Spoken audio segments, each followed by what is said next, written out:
자, 이번 영상에서는 사역동사의 목적 보호에 관해서 한번 살펴보려고 합니다. 사역동사는 오형식 문형에 꽂히죠. 왜 꽂히냐면 각종 시험에서 정말 자주 출제되고요. 그리고 미드나 영화 같은 걸 보시면 사역동사를 사용한 문장 정말 많이 나옵니다. 즉 원어민들 일상에서도 아주 사용 빈도가 높아요. 그러니까 사역동사는 반드시 제대로 이해하셔야 되는 게 맞습니다. 자, 사역동사는 누군가에게 뭔가 하도록 시킨다, 그런 의미다 보니까 우리말에서도 영어에서도 일상 사용 빈도가 굉장히 높아요. 하지만 일상에서 많이 사용된다고 해서 이게 꼭 시험에 또 자주 출제되는 건 아닌데, 근데 사역동사는 또 각종 영어 시험에서도 아주 중요하게 자주 다뤄지고 자주 출제가 됩니다. 다른 오형식 동사에 비해서 사역동사는 왜 압도적으로 자주 출제가 될까? 그 이유는요,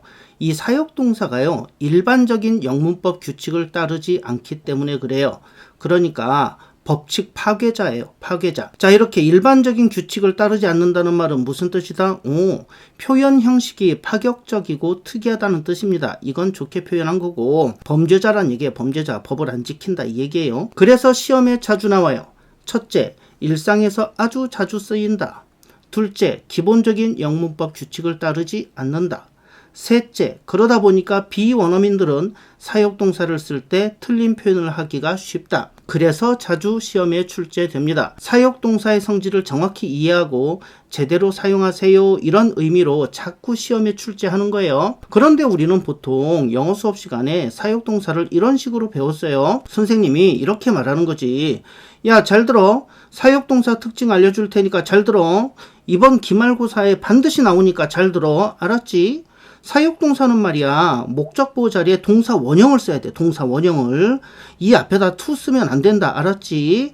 그러니까 I had him go 이렇게 쓰는 거야. 봐봐. 사역동사 had 쓰였지? 그리고 목적보호 자리에 go 왔지? 이렇게 쓰라고. 이렇게. 여기 go 앞에 만일 to가 붙었다? 그럼 틀린 거야. 알겠지? 이런 식의 설명으로 대부분 들으셨을 거예요. 이게 다야, 설명이. 요즘은 어떤지 모르겠지만 제가 중고등학교 다닐 때 재수 삼수할 때 흑역사가 나오네요. 아무튼 그리고 심지어 대학에서도 이런 식으로 설명하고 대부분 끝이었어요. 만일에 학생이 왜요? 라고 물으면 대부분 돌아오는 대답이 이래요. 야, 왜요가 어딨어, 왜요가. 그냥 미국 사람들이 그렇게 쓰니까 그런 거야. 언어라는 건 원래 그냥 그런 거야. 걔네들이 그렇게 쓰니까 그냥 저렇게 쓰는구나 하고 외워야지. 언어를 배우는데 왜 그러지? 이렇게 자꾸 생각하면 외국어는 배울 수가 없어. 야, 너 토끼가 왜 토끼야? 이유가 있어? 그냥 귀 좀 크고 눈 뻘겋고 뒷다리 길어서 잘 뛰고 가끔 간을 끄집어내가지고 바위 위에다가 널어놓고 다니는 동물, 이걸 그냥 사람들이 토끼라고 부르는 거야. 언제부터 왜 누가 그렇게 불렀는지 아무도 몰라. 그러니까 그냥 외워, 자식아. 이렇게 쿠사리 먹고는 했죠. 근데 사실 저 정도라도 말씀을 해주시는 선생님은 그나마 성의 있는 분이었고요. 그냥 대부분 아주 짧게 자, to 안 쓴다, 외워. 자, 그래서 우리는 이렇게 외웠어요. 사역동사에는 make, have, let 이런 게 있고, 얘들은 시키다, 뭔가 하게 하다 이런 뜻이며, 뒤에 목적보호 자리에 to 쓰면 안 된다. to가 보이면 이건 틀린 문장이다. 대신에 사역동사 get, 이놈은 또 뒤에다가, 즉 목적보호 자리에 to 써야 된다. 아씨, 저 get 저건 또 왜 삐딱선이야? 외울 것만 늘어났네. 좀 통일하면 안 되겠니? 아니, 영어는 뭘 하나 하려고 해도 왜 이렇게 예외가 자꾸 툭툭 튀나갖고 사람을 힘들고 귀찮게 하나? 정말 징그럽다 진짜. 뭐 이러면서 투덜투덜 하면서 정리하고 공부하곤 했어요. 그래놓고 진짜 기말고사 시험을 보면 다음 중 틀린 문장을 고르시오 해놓고 I had time to clean his room 이런 문장이 나와 또. 그럼 또 우리는 아하, 사역동사 had, 뒤에 to가 있네. to 있으면 안 된다 했는데, 아이고 그럼 이게 틀린 문장이로구나. 답 체크. 또는 I got him cook 이렇게 나오면 사역동사 get, 얘는 to가 있어야 된다고 했는데 얘는 예외적으로 또 to를 써야 한다고 그랬는데 근데 저긴 또 to가 없네. 그럼 얘가 틀렸네. 답 체크. 뭐 이런 식으로 시험을 보곤 했죠. 그나마 이렇게라도 문제를 맞추는 애들은 성실하게 선생님 말씀대로 열심히 외운 애들이에요. 게다가 이 사역동사는 중간고사, 기말고사, 각종 모의고사 영어시험에서 매번 거의 빠짐없이 출제되는 아주 중요한 놈이에요. 사실 사역동사에 대해서 제대로 이해를 시키려면 이런 과정이 필요합니다. 첫째, 목적 보호의 정의와 원칙을 제대로 알려줘야 돼요. 왜? 사역동사는 뒤에 목적 보호가 나오니까. 목적 보호란 목적어의 행위, 상태, 정체를 표현한다. 그리고 목적 보호 자리에는 명사와 형용사만 허용된다. 이게 원칙이다. 이걸 먼저 알려주고, 둘째, 목적 보호 자리에 근데 만일에 동사를 써야 한다면 어떻게 처리해야 하는가? 목적 보호 자리에 동사는 못 쓰지. 왜냐하면 위에서 살펴본 대로 목적 보호 자리에는 명사, 형용사만 올 수 있으니까. 하지만 어쩔 수 없이 목적 보호 자리에 동사를 써야 하는 상황이 온다면 동사를 명사나 형용사의 형태로 바꿔야 된다. 어떻게 하면 되는데? 동사 앞에 to 붙이면 된다. 그래서 I ordered, 나는 명령했다. him, 그에게 to leave, 떠나라고, 가라고, 이런 표현이 생기는 거다. 나는 명령했다. 그에게, 에게, him, 목적어구만. 떠나도록, 떠나는 건 him, 즉 목적어가 떠나는 거지. 그러므로 leave, 떠나다, 쟤는 목적어의 행위, 즉 목적 보호네. 근데 이 자리엔 동사가 올 수 없다 그랬지? 그러면 앞에 to를 붙여서 동사를 형용사로 바꾼다. 이게 왜 형용사 보호인지는 109강을 보시면 알 수 있어요. 자, 그런데 I had him to leave. 이 문장의 경우 had, 시켰다, 사역 동사다. 나는 시켰다, him, 그에게, leave, 떠나도록. 역시 떠나는 것은 him, 목적어다. 그러므로 leave, 얘는 목적어의 행위고 우린 이걸 목적 보호라 그런다. 그리고 이 목적 보호 자리엔 명사, 형용사만 올 수 있으니까 동사 leave는 원래 올 수가 없어. 이게 원칙이야. 그러므로 저렇게 to를 붙여서 동사를 형용사로 바꾸는 게 원래는 맞아. 원래는 저렇게 써야 돼. 근데 어느 순간 갑자기 to를 쓰기도 하고 안 쓰기도 하는 변화가 생겼다. 사람들이 막 그렇게 쓰는 거예요. 즉 규칙이 슬슬 파괴되는 현상이 여기서 생겼다. 그러더니 또 어느 순간부터는 목적 보호 자리에 I의 to가 사라져버렸다. 그래서 현대 영어에서는 오히려 사역동사 목적 보호 자리에 to가 없는 동사원형 그대로 쓴다. 동사원형 그대로 to 쓰면 오히려 틀린다. 현대 영어에서는 그렇다. 즉 원래는 저 자리에 동사가 올 수 없어. 그래서 to를 붙였는데 이게 규칙인데 이유는 모르겠지만 어느 순간 to를 쓰다가 말다가 하더니 시간이 지나서는 현대 영어에서 아예 to를 안 쓰는 형태로 정착이 되었다. 즉 사역동사는 영문법 체계의 기본 원칙, 목적 보호 자리에는 명사, 형용사가 온다. 동사 쓰고 싶으면 to 붙여라 라는 이 원칙을 따르지 않고 있다. 그래서 중요하다. 왜? 기본 원칙대로 쓰면 틀리니까. 그런데 이렇게 사역동사의 경우에 목적 보호 자리에 to가 원래는 쓰이다가 어느 순간 쓰이다 말다 하다가 그리고 지금은 아예 안 쓰이게 된 이유는 사실 누구도 몰라요. 오랜 시간 동안 그냥 그렇게 변화가 되었고 영어를 쓰는 원어민들도 그냥 남들이 그렇게 쓰니까 쓰다 말다 하니까 자기도 쓰다 말다 했고 또 현대 영어에 와서 어쩌다 보니까 아무도 안 써. 그러니까 나도 안 써. 이렇게 된 거예요. 언어의 변화는 사실 그 이유를 입증하기가 거의 불가능할 정도로 어렵습니다. 그래서 대부분의 설명들은 가설이나 추측이 많아요. 우리 한국어도 이런 게 굉장히 많죠. 사랑하다라는 말은 세종대왕 시절까지만 해도 생각하다의 개념이었어요. 우리가 지금 쓰는 love의 개념이 아니었어요. 근데 이 말이 시간이 지나면서 think, 생각하다라는 의미에서 love, 사랑하다라는 의미로 바뀌었어요. 왜 바뀌었는지 이걸 어떻게 알겠어요? 당시에 무슨 조선어 사전이 있었던 것도 아니고 조선시대 love 개념은 괴다라는 단어였어요. 괴다.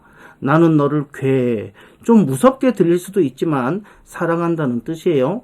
자, 불과 100년 전까지만 해도 원순 모음화가 안 돼서 그러니까 원순 모음화는 원, 동그랗게, 순, 입술이 만들어진다는 얘기예요. 자, 이게 적용되지 않아서 불, 물 이렇게 불렀다니까요.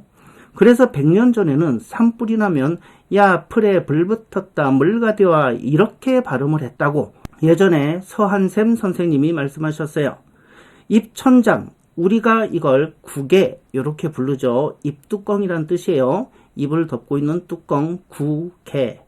자, 지읒, 치읒 발음을 하려면 혀가 입천장에 닿아야 돼. 그래서 이걸 구개음이라고 해요. 구개음화가 적용이 안 돼갖고 옛날에는 덩거량, 대형깃불, 번떡번떡 이렇게 발음했어요. 100년 전까지만 해도 그랬다고. 그래서 우리는 지금 정거장에 전깃불이 번쩍번쩍 이렇게 얘기하지만 100년 전까지만 해도 이게 구개음화가 안 돼갖고 덩거량에 전깃불이 번떡번떡 이랬다고 서한샘 선생님이 이렇게 말씀하셨어요. 근데 도대체 왜 저렇게 말이 자꾸 변하냐? 그건 뭐 보통 이런 경우죠. 좀 더 편하려고, 좀 더 경제적으로 표현하려고 변하는 게 사실은 99.99%예요. 언어라는 게 사람들이 일상에서 쓰는 거니까 발음이 됐든 문법이 됐든 뭔가가 불편하면 이걸 자꾸 깨는 사람들이 생기고 이게 또 유행이 되고 유행이 잘 되고 그렇게 시간이 지나면 그 유행됐던 게 보편화되고 정착되고 그러면서 변하는 거죠. 최근에는 개라는 명사가 형용사 부사로 바뀌는 파격적인 변화가 있었어요. 개, 이거 분명히 명사야. 근데 어느 순간 개짜증, 개좋아, 개망했다, 개비싸 뭐 이렇게 개라는 명사가 형용사 부사로 사용 범위가 넓어졌어요. 아마 그 이유는 일단 한음절이라 편해. 아주, 매우라는 뜻인데 아주 매우라는 두 음절보단 한음절이 개, 요게 말하기에 편하죠. 짧으니까. 그리고 그 의미가 좀 더 확 다가와. 아주 매우라는 단어보다 뭔가 좀 더 재밌고 익살스럽고 그러면서도 아주 매우 이런 부사보다도 더 강조하는 힘이 선명하고 강해요. 느낌이. 그러다 보니까 지금은 상당히 많은 사람들이 보편적으로 이 표현을 많이 쓰죠. 근데 이걸 왜, 누가, 언제부터 개를 형용사 부사로 쓰기 시작했냐? 왜 그랬냐? 누가 썼냐? 이걸 어떻게 증명하겠어요? 그냥 언어의 특성상 그렇게 변했을 것이다. 편하니까 뭔가 좀 더 이렇게 느낌이 빡 오니까 이렇게 추측하는 수밖에 없죠. 자, 근데 제가 오늘 드리고 싶은 말씀은 지금부터 나와요. 예전에는 사역동사 가르칠 때 선생님들이 야, 목적보호 자리에 투 쓰면 틀려. 알았지? 요러고 끝났어. 아주 간단해. 선생님들은 편하죠, 이럴 때. 근데 요즘 선생님들이 저렇게 무성의하지는 않죠. 어떻게든 학생들을 이해시키려고 그리고 좀 더 쉽게 익히게 하려고 노력하시는 분들이 많습니다. 그러다 보니까 이런 설명도 등장했어요. 저도 이런 설명이 있다는 걸 댓글 보고 알았어요. 예전에는 신분제 사회였고, 즉 주인과 노예, 하인 뭐 이런 게 존재했고, 주인이 뭔가 일을 시켜, 즉 사역동사를 쓰면 노예나 하인은 주저없이 즉시 해야 됐거든. 주인이 시키는데 즉시 해야지. 그 해야 할 일, 즉 목적보호 앞에는 그래서 to를 쓰지 않았다. 그래서 사역동사 목적보호 자리에는 to가 없다. 왜? to는 미래적인 의미고 사역동사는 미래적인 의미가 아니라 즉시 해라 이런 뜻이니까 to가 없다. 저는 이렇게 설명하신 선생님께 정말 박수를 보내드립니다. 많이 고민하신 거잖아요. 사역동사 정말 중요한데 이걸 어떻게든 쉽게 익힐 수 있게 하려고, 안 헷갈리게 하려고 이런 설명 방식을 고안해 내셨다고 생각합니다. 저는 그렇게 생각해요. 저는 이 설명이 맞냐 안 맞냐를 따질 생각이 전혀 없어요. 이 설명을 생각해내신 선생님은 정말 칭찬받으셔야 돼요. 고민하시는 선생님이시거든요. 그런데 이 설명 방식이 좋았는지 상당히 많은 영어 선생님들이 이 설명을 채택하신 것 같아요. 이것도 좋아요. 좋은 방법이 나오면 얼른 택해야죠. 왜냐하면 수업이라는 거는 학생을 위한 거거든. 학생에게 도움이 된다? 이렇게 판단이 되면 채택하시는 게 맞아요. 여기다가 대고 학술 논문 딱 들이대면서 그 선생님한테 그건 아니고요. 그게 왜 틀렸냐면요. 이런 사람이 더 문제가 큰 사람이에요. 그런 사람은 학생들을 위한 수업과 학자들 간의 학설 대립을 전혀 구분 못하는 사람들인 거예요. 교육 현장에서는 학생들이 좀 더 쉽게 받아들일 수 있게 많이 연구하고 조금은 편법이더라도 그죠? 쉽고 편하게 익힐 수 있게 하는 게 좋아요. 그리고 이 학생들이 전공자라면 또 얘기가 달라지지만 대부분 우리 영어를 공부하는 사람들은 전공자가 아니잖아요. 이거 뭐 논문 써갖고 석사 박사 딸 사람들 아니고 그냥 일상에서 영어 좀 써보자고 그런 사람들한테 뭐 학술 논문 들이대면서 뭐 이게 맞니 틀리니 이건 의미가 없다니까요. 그죠? 저도 여러분들께 뭔가 알려드릴 때는요. 1순위는 정의와 원칙을 위주로 설명을 드려요. 그런데 정의와 원칙으로 설명하기가 너무 까다롭거나 증명할 수는 있지만 정말 머리 터지는 그런 과정을 거쳐야 하는 경우는 비유나 스토리텔링으로 알려드리기도 하죠. 그게 더 쉽고 간단하고 효과적이니까. 그리고 저는 학자들 세미나에서 논문 발표하는 게 아니잖아요. 학습자들, 학생들을 대상으로 좀 더 편하고 좀 더 쉽고 재미있게 알려드리는 게 목적이니까요. 자, 근데 이 경우는 선생님들이 아니라 오히려 학생들, 학습자들이 더 이상한 반응을 보이더라고요. 저런 강의를 들은 학생들이 제 채널에 와서 그게 아니고 예전에는 신분제 사회가 그래갖고 주인이 시키면 얼렁 즉시 해야 하고 그러니까 툴을 쓸 수 없고 뭐 이러면서 저를 가르치려 들더라고요. 그냥 저렇게 이해하니까 좀 더 쉽고 활용하기 좋네, 덜 헷갈리고 이렇게 생각하고 자기 공부나 열심히 하면 좋은데 굳이 다른 채널 와가지고 댓글로 논문을 쓰고 있더라고요. 댓글 수준이나 내용을 보면 전공자나 선생님은 아니고 그냥 학습자 같은데 자기가 좋아하는 선생님께 들었던 그런 내용과 다르니까 막 제 채널에 와가지고 흥분을 해가지고는 저보고 아무것도 모르면서 헛소리 하냐, 네가 아는 건 틀린 거다 막 이러니까 이번 영상에서 그 부분을 좀 확실하게 해두려고 합니다. And make each particular hair to stand on end. 자, 1603년 셰익스피어 햄릿의 한 대목입니다. 머리칼 한 올 한 올이 쭈뼛 서게 만든다. 이런 문장인데 사역동사 make, 목적어 each particular hair, 목적보 to stand. 사역동사가 쓰였는데 목적보 자리에 to가 있네요. 예전에는 신분제 사회라서 사역동사 쓰면은 to가 없어야 된다면서요. 주인이 뭐 시키면 즉시 해야 되니까 to가 없어야 된다면서요.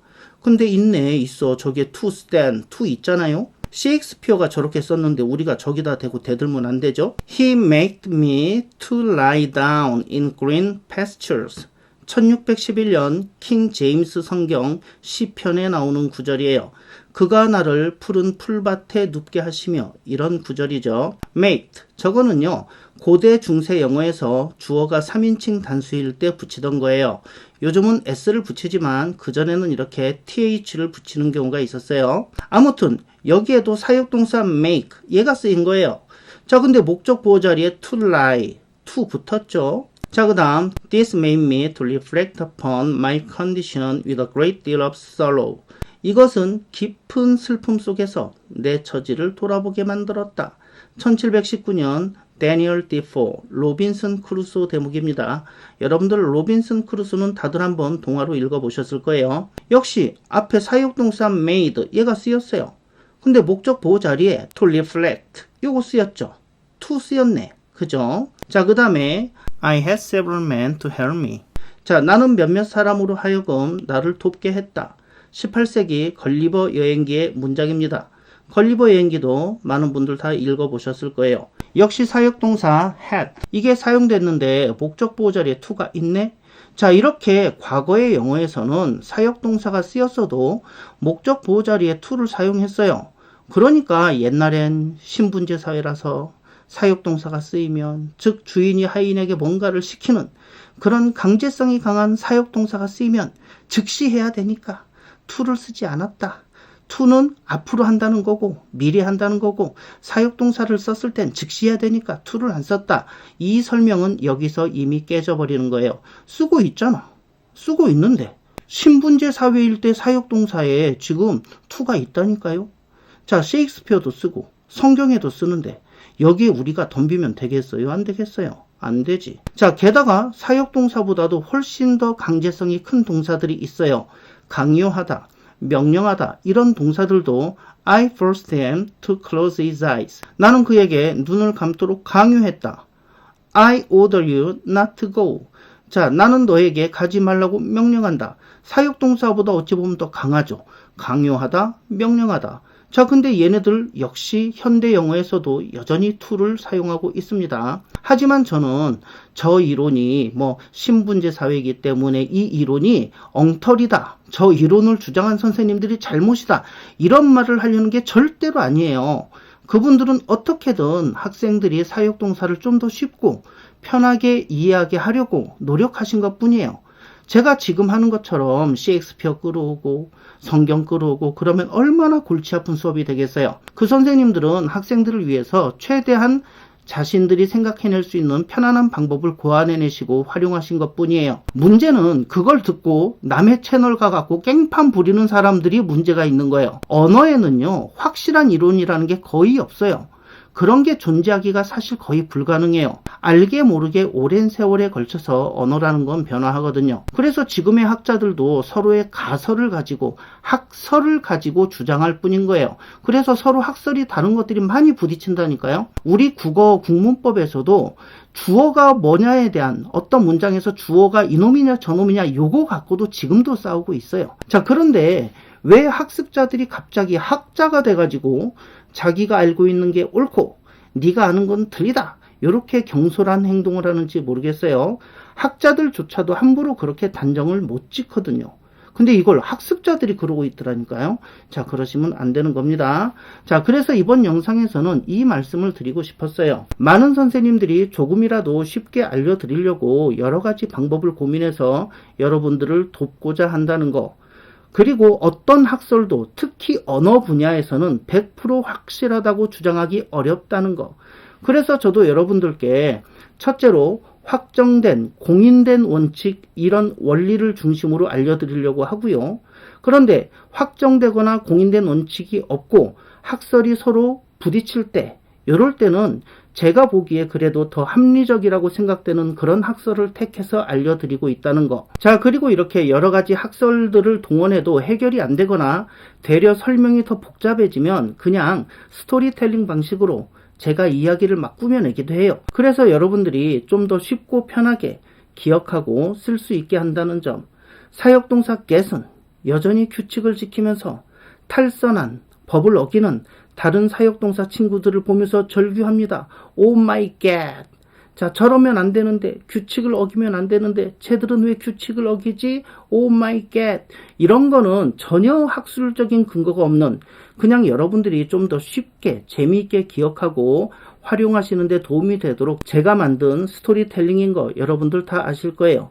근데 이 스토리텔링을 듣고 다른 영어 채널 가갖고 그 선생님이 사역동사 get을 설명하는 영상에 가가지고 댓글로 아니 오마이 get이라니까요. 그래서 get이 울었다니까요.